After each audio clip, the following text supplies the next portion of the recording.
friends, so நம்ம இப்போ வந்து நம்மளோட எக் பப்ஸோட ஃபில்லிங் வந்து ரெடி பண்ணிடலாம். இந்த பேனில் ஒரு டேபிள்ஸ்பூன் அளவுக்கு ஆயில் ஹீட் பண்ணியிருக்கேன். ஒரு பெரிய சைஸ் வெங்காயம் ஸ்லைஸ் பண்ணியிருக்கேன், அதை ஆட் பண்ணிக்கோங்க. ஸோ இந்த எக் பப்ஸுக்கு வந்து பேஸ் பார்த்தீங்கன்னா வெறும் வெங்காயம் மட்டும்தான். அதனால் இந்த வெங்காயத்தை நல்ல சாஃப்ட் ஆகிற வரைக்கும் குக் பண்ண போகிறோம். ஃபஸ்ட்டு ஒருக்கா மிக்ஸ் பண்ணிவிட்டு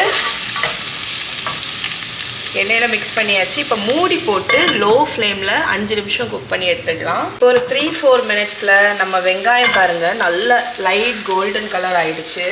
1 டேபிள் ஸ்பூன் இஞ்சி பூண்டு பேஸ்ட், இதை நல்லா பெரட்டி விட்டுருங்க. வெங்காயத்தில் உப்பு, கொஞ்சம் pepper powder, 1 teaspoon Kashmiri chilli powder, இதை ஒரு 30 செகண்ட்ஸ் நல்லா மிக்ஸ் பண்ணிடலாம். இப்போ இதில் 1 டீஸ்பூன் சோய் சாஸ் சேர்க்கலை, ஆனால் தக்காளி கெச்சப் ஒரு 3 டேபிள் ஸ்பூன் நல்லா மிக்ஸ் பண்ணிடுங்க. ஃப்ரெண்ட்ஸ், நம்மளோட வெங்காயம் மிக்சர் ரெடி ஆயிடுச்சு. இப்போ அடுப்பை அணைச்சிடலாம். ஸோ இதுதான் நம்மளோட ஃபில்லிங். இனி நம்ம பப்ஸில் அடைக்கும்போது நம்ம முட்டையை இதுக்கு மேலே வச்சுக்கலாம். ஓகே, நம்ம இன்றைக்கி பண்ண போகிற எக் பப்ஸ்க்கு நான் யூஸ் பண்ணுறது இந்த பஃப் பேஸ்ட்ரி ஷீட்ஸ் தான். இது வந்து மொத்தம் ஒரு 5 ஷீட்ஸ் கணக்கில் வந்து வருது. ஆல்ரெடி கட் பண்ணி ஃப்ரோசனாட்டு இருக்குது. ஸோ நீங்கள் வந்து பண்ணுறதுக்கு ஒரு 15 மினிட்ஸ் முன்னாடி இதை வெளியே எடுத்து வச்சுருங்க. அப்போ இது ஓரளவுக்கு நம்ம நார்மல் டெம்பரேச்சருக்கு வரும். ஸோ இப்போ வந்து நம்ம இந்த ஷீட்ஸை எடுத்துருவோம்.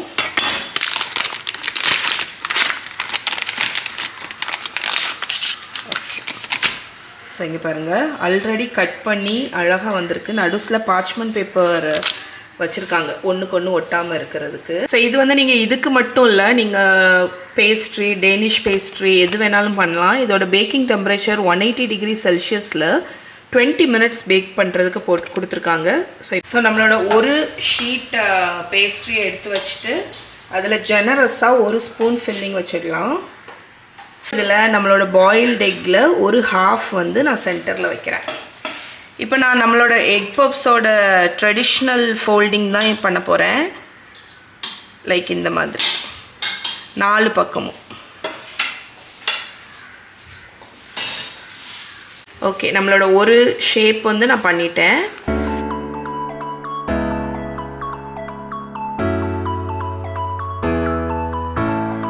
இப்போ இதை வந்து பேக்கேஜில் போட்டிருக்கிற மாதிரி 180 டிகிரி செல்சியஸில் ஒரு 20 to 25 மினிட்ஸ் நல்லா கோல்டனாக பஃபியாக ஆகிற மாதிரி பேக் பண்ணி எடுக்க போகிறேன். என்னோடய அவன் வந்து ஹாட்டாக இருக்குது. ஸோ இதை உள்ளே வச்சிடலாம்.